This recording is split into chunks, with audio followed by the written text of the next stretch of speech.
Hello and welcome to the movie podcast review of A Quiet Place, Day 1. Already, I feel like my volume is too loud. I feel I should bring it down a little bit. Bring it down to welcome to the movie podcast review of A Quiet Place, Day 1. I literally was going to say that. The Yin Yang Twins. Yeah, it does. Hey, yeah, no, we cannot do that. We won't do that to you. Can you adjust the audio, Daniel, from like left to right when people are listening to it in their headphones?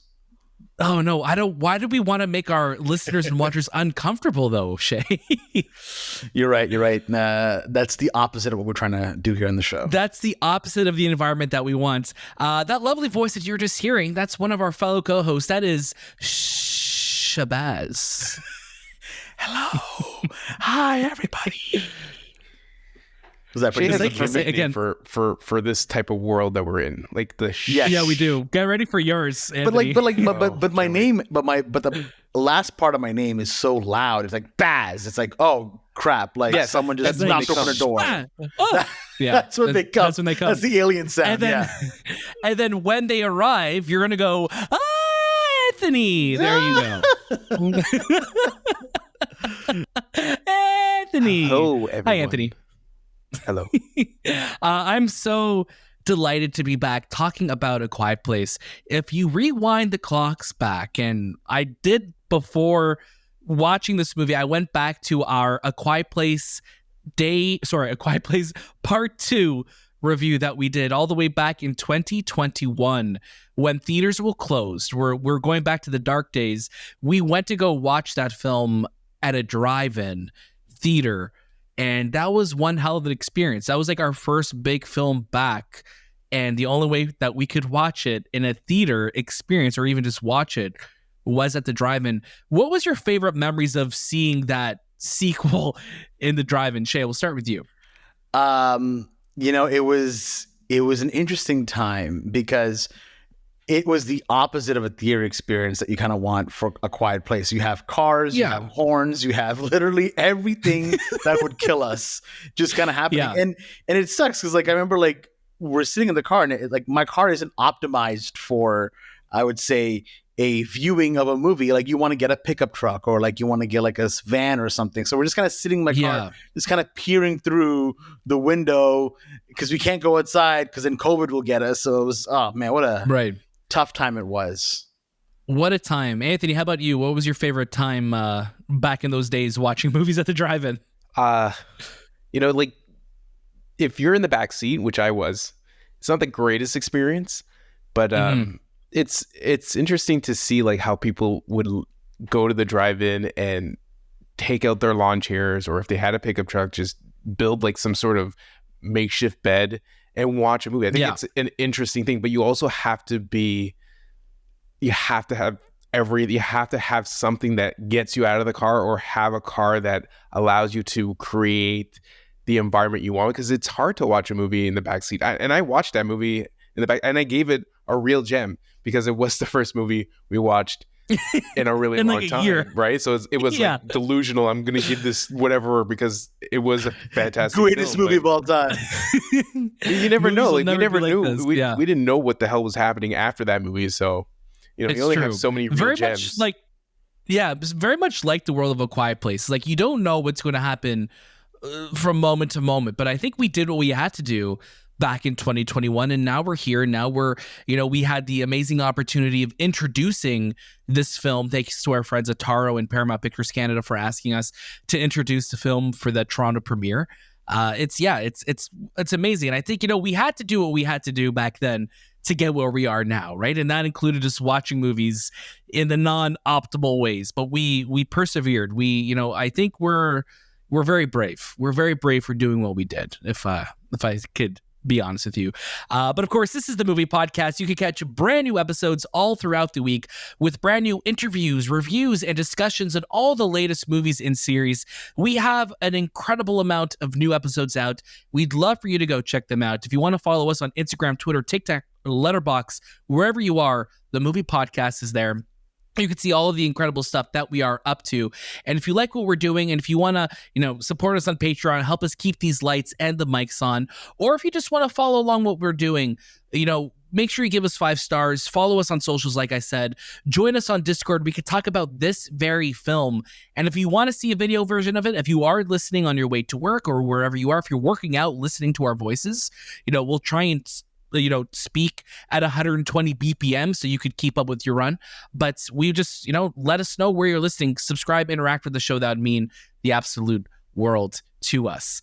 Like I said, the movie we are talking about today is A Quiet Place Day One. This is a prequel to the John Krasinski directed films. This film is directed by Michael Sarnoski, who did direct Pig, which is a film that Anthony and I reviewed way back when on the Movie Podcast. It was a movie that we really loved, and it's interesting to see that we're having a very different take within the world of A Quiet Place. And it stars Lupita Nyong'o, Joseph Quinn, Alex Wolff, Djimon Hounsou, and Frodo the cat, played by Schnitzel and Nico. So the 2 different cats playing Frodo. I just want to give them both a shout out because I feel like we're going to be talking about them a lot. If you're looking to catch A Quiet Place Day One in theaters, it is out this Friday, June 28th. And I want to say a huge thank you once again to our friends at Paramount Pictures Canada for inviting us to watch the film. Let's get things started. Shahbaz, I would love for you to give us your first reactions to A Quiet Place Day One. A Quiet Place Day One continues its signature tension and just dread that you kind of felt in the first 2 films. What I was most excited about kind of going into this one was the change of scenery. I was excited to see that we're going to be in a big city like New York. We're going to be in an area with a lot of sound. The film even starts off by saying that 90 decibels is usually the sound that you're going to be hearing in New York City, which is equivalent to a consistent scream. I'm one of those people that wears my Apple Watch, and whenever I hit 90 decibels, my watch is like, you're in an area that's way too loud. So we've all been in New York. We know how loud it is. So a movie about silence taking place there really excited me. And I love this movie really uses a lot of the city to its advantage. It uses a lot of the loud sounds from the cars, the bustling subway, everything that you can kind of imagine is utilized in this movie. What I loved a lot also were the characters. I think when you have someone like Joseph Quinn, who we really haven't seen since Stranger Things, which is insane to think. Like, this is when he was announced for this movie, I was like, wow, this is the next big thing we're getting from him. And now we're going to be seeing him obviously in Fantastic We're seeing Four him everywhere now. Like, we're going to Gladiator 2, Fantastic Four. Like, this guy was just building up his deck, waiting to drop it on us, all within within the next 2 years, really. It's all happening. So very exciting. And what I loved about Joseph in this film is he brings this really earnest performance. He's someone that you kind of are introduced to a little bit later in the film, but you're immediately drawn to him because he has this humanity to him, and you really want to know what's going to happen to this character. Why is he hanging out with Lupita Nyong'o? What has brought him to the situation? And you get a lot of that. And Lupita is such a polar opposite character. I didn't know too much about what her story was going to be like before kind of going to this movie, that she's someone right now suffering through cancer, and she's already going through so much in life that when she's brought into the city, we're rooting for her because you just kind of feel like she's a bit of a badass. Like, she doesn't care what anyone thinks. She's just out here doing her own thing. She's got Frodo the cat with her, who is such a scene stealer. Every scene that Frodo's in, you're like, yeah, that cat right there, that cat would never get me in trouble. And this cat is so cool. It's just going around doing its thing, not bothering anybody. But the film continues its signature, like I said, tension. It's always kind of dialing it up the notch. What I did find, and I'm going to reflect on this later as I keep thinking about it, but I found that this one definitely had a lot more jump scares in it than the previous films. I know the previous films definitely had jump scares, but in this one I found that they were a bit more traditional. Like, all of a sudden you look behind you and boom, something scary is there. This movie did a lot of that, which I really enjoyed because this is the kind of movie that I'm going into expecting and wanting jump scares, because I want to feel that sense of dread always. I want to feel like something is chasing me, and this movie does a fantastic job of that. It does. And I think, what you said towards the top of your first reaction, Shay, setting this film in New York City is such a choice. And I think when we look at some of the greatest alien invasion films, and it's weird when you think about A Quiet Place Day One, I don't typically think of them as like aliens because they're these creatures, right? They're not like a traditional aliens that we would see in something like Independence Day or Avengers or any other type of alien invasion film. There are these creatures that are on Earth now, but you have it in New York City, and already having that setting, New York City, people trying to survive, I think that's half the journey there in telling a really compelling and gripping story. And ultimately, the story of A Quiet Place Day One is, Lupita and Joseph going on a quest to get a slice of pizza. And I think that's really nice and just so wholesome in a world that everything is collapsing, everything is taken away from you. There's a very wholesome moment and the wholesome meaning in what they're trying to do, because they're just trying to get some sort of normality of the world before, everything went to shit. But Anthony, please jump on in. Love to hear your perspective on A Quiet Place Day One. Yeah, I enjoy the franchise John has created. I think it's a really interesting look at how a creature can hear things and have this dynamic hearing, but it's blind, but it has certain power, certain like strengths, like its speed and its shielding. And we learn a little bit more about these creatures in this one as well, like a lot of their weaknesses. But I think for me is the performances, especially Lupita, because of her circumstances, because you're automatically given a character who is dying, and you're just kind of like, what? She has nothing to lose. Why should I care about her? And you start to like understand her. You start to see where she comes from and what she wants to do and where she wants to go and why she wants to have this pizza. And I think that part of the story is so fantastic. Like it's like this, it's that element in the first Quiet Place when you learn that the daughter's deaf and there's this communication between her and her father. This is that element in this movie, because she's dying. Why, as an audience member, should I care about her? And you start to care about her. I think she has a great presence on screen. You're right, Shay. She's cool. She's kind of like bulletproof. She's like a Teflon Don out there. She doesn't care whatever comes at her, because at the end of the day, she doesn't have that much time. So there is this like nick of time situation that's happening in this movie. And I do like certain elements of this story, but I feel like it stalls in the sense that it's not telling something that's going to progress and bring this franchise to something bigger, because it's very much a human story, and you already have gotten that in the last two Quiet Places.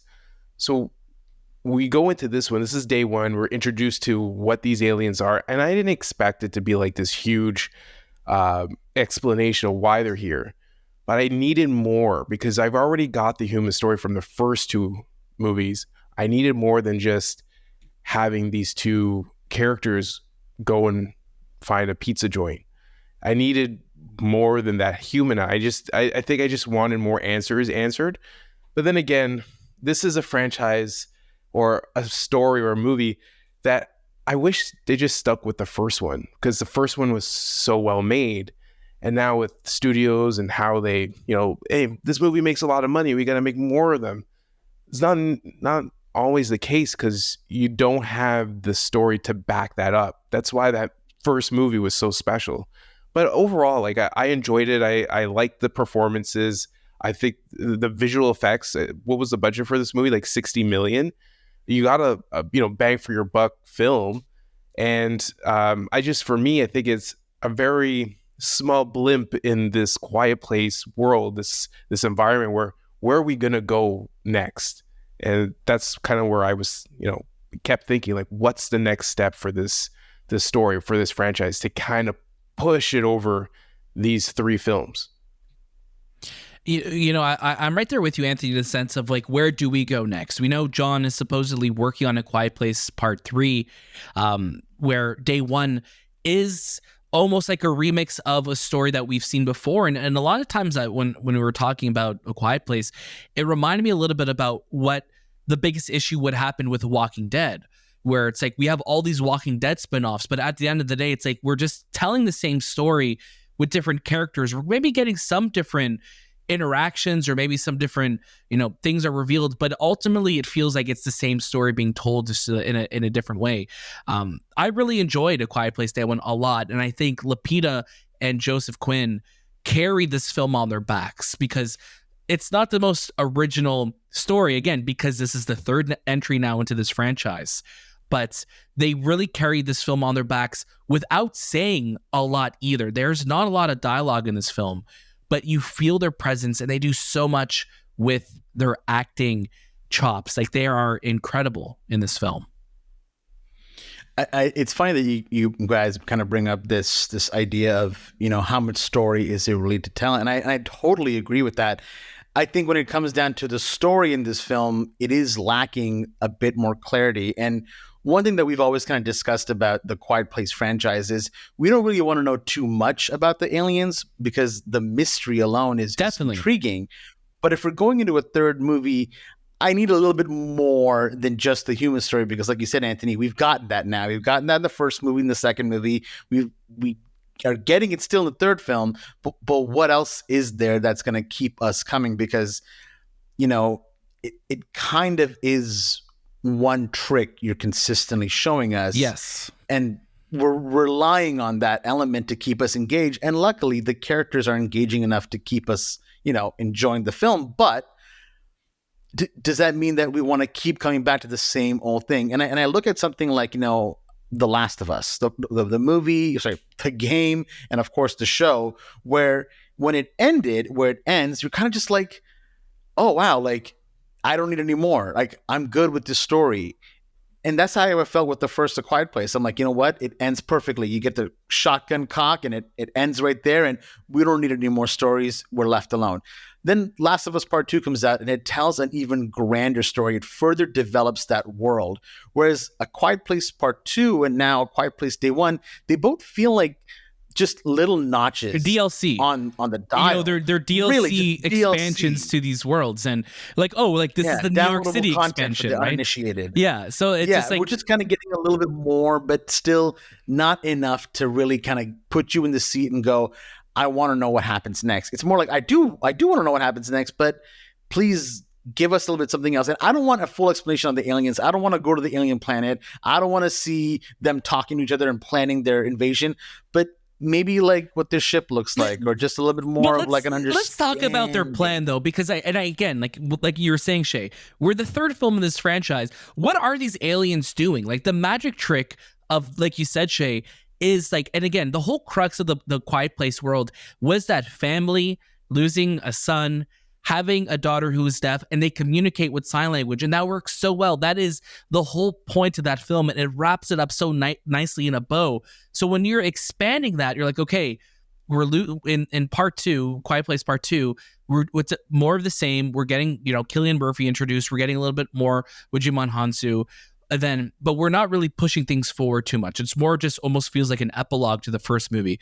And now Quiet Place Day One, same thing, where you're just like, okay, we know these aliens have really cool ear canals and could hear really far.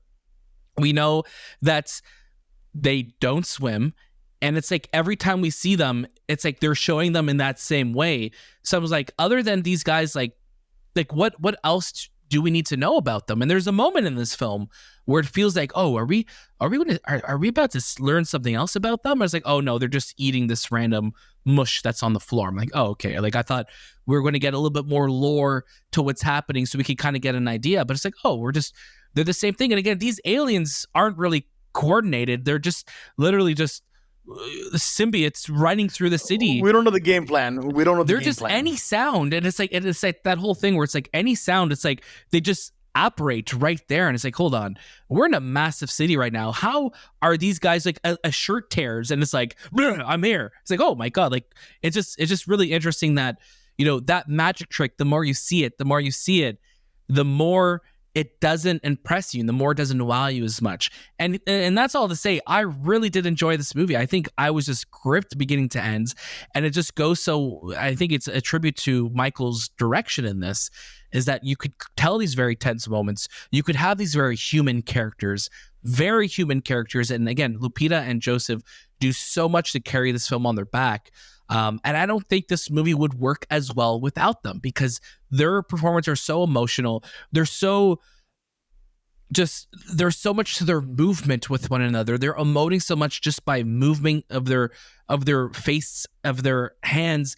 There's such a presence that they bring through that. And it truly is, I'm like, that is a testament to an actor's ability that I never once while watching this film felt like there was dialogue missing or anything like that. Now, because you're catching what's happening. So much about them. Yeah, right? you know so much about them. So much about them by knowing so little. Do you feel that this part of the story is overshadowing everything else? Because we like I said, we've had the story before.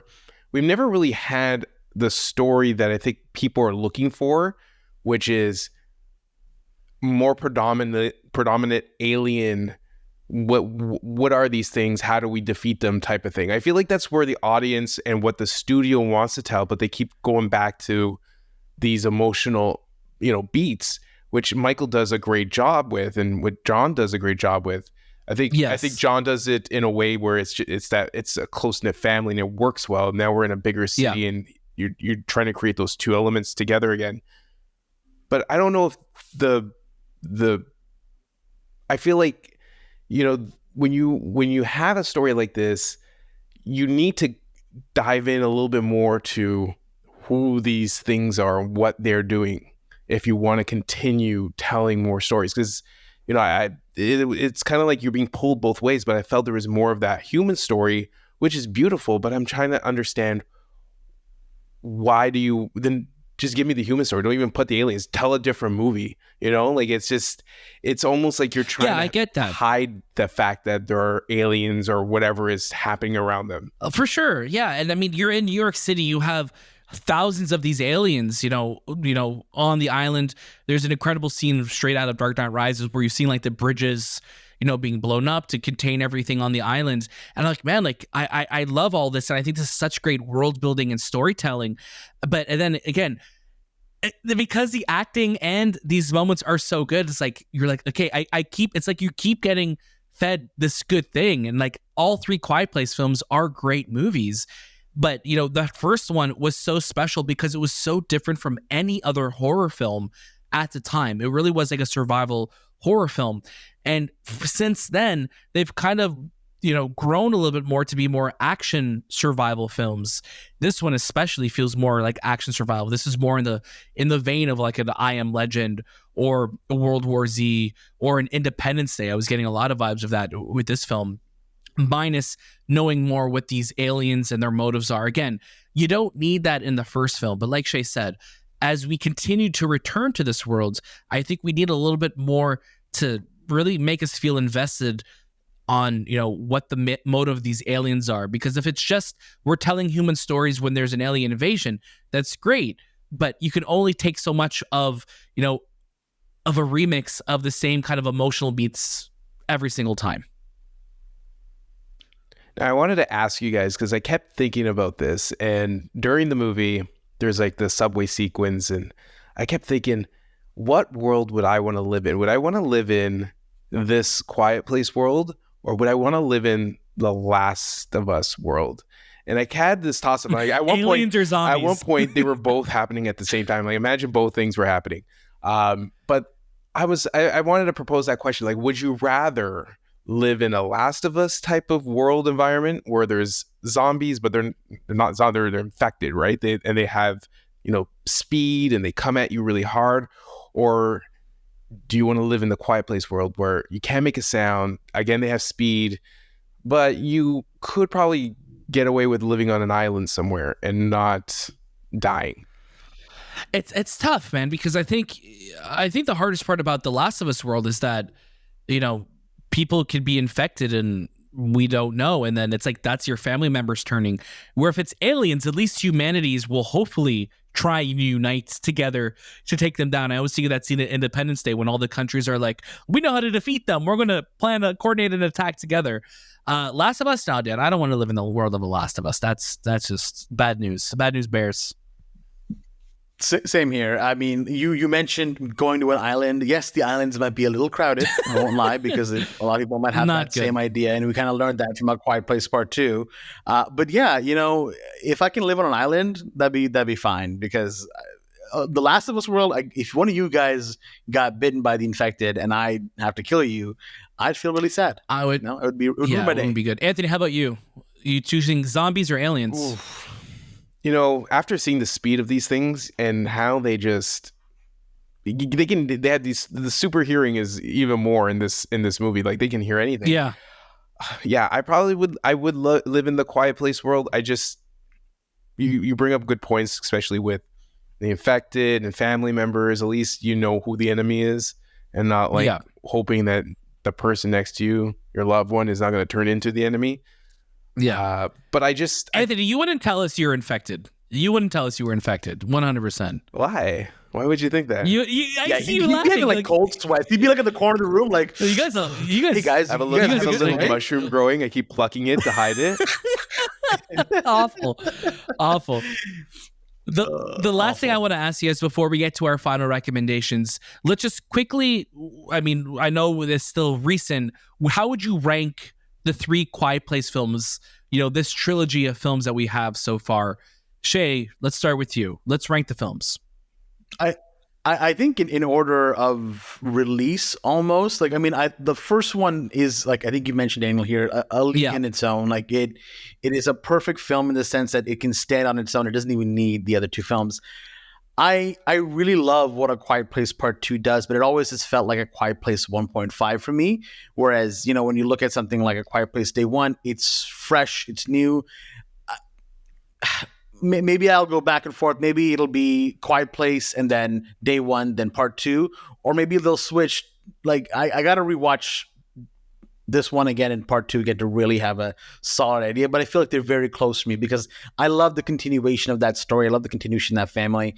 But I also really love what they've done with this one as well. I think for me, like, just, immediate reaction, number 1, obviously, in a league of its own. That is a perfect movie beginning to end. I would say Day 1 for me right now as my number 2 spot, because it is something different. It is out of, that family. I think that the ending of the first one's so perfect that we almost didn't need to go back to them, even though there's a lot that I love in Part 2 and it's still a great film. And then I would say, obviously, Part 2 after that. Anthony, how about you? 1, 2, and 3. Or, sorry. 1, 2, and 3. Release order. Yes. And just because it works that way for me. Like, I think without the family, which is an integral part of my experience for the first one, it's hard to, like, let go of them because you always want to know what's happening.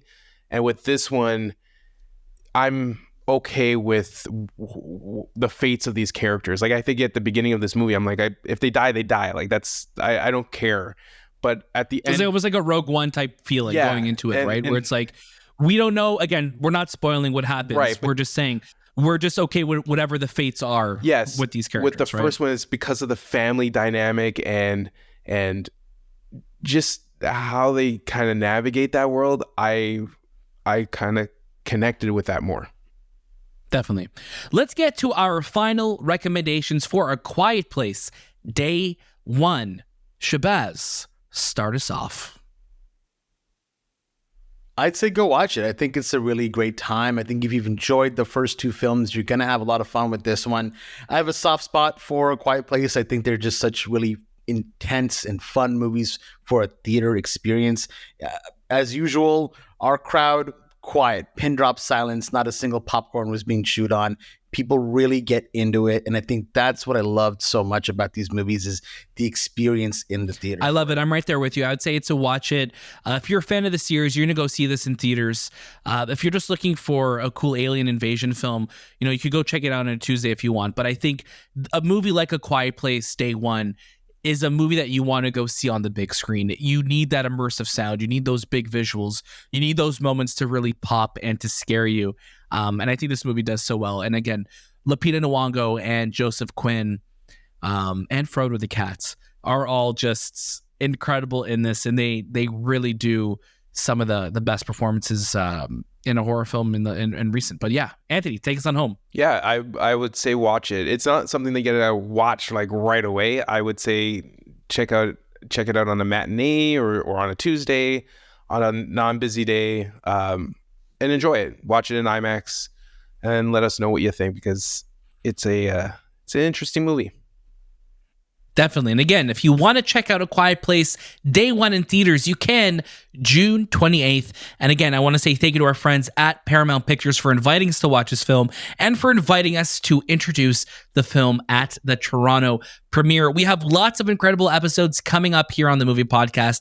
Make sure you're following us on all social media accounts, Twitter, TikTok, Instagram, Letterboxd, wherever you are, the Movie Podcast is there. Check out our show notes as well to see how you could join our Discord, to support us on Patreon if you want to, or just give us 5 stars. Engage with the show. We have polls on pretty much all of our episodes on Spotify as well. So if you want to engage with us that way, we would love to see it.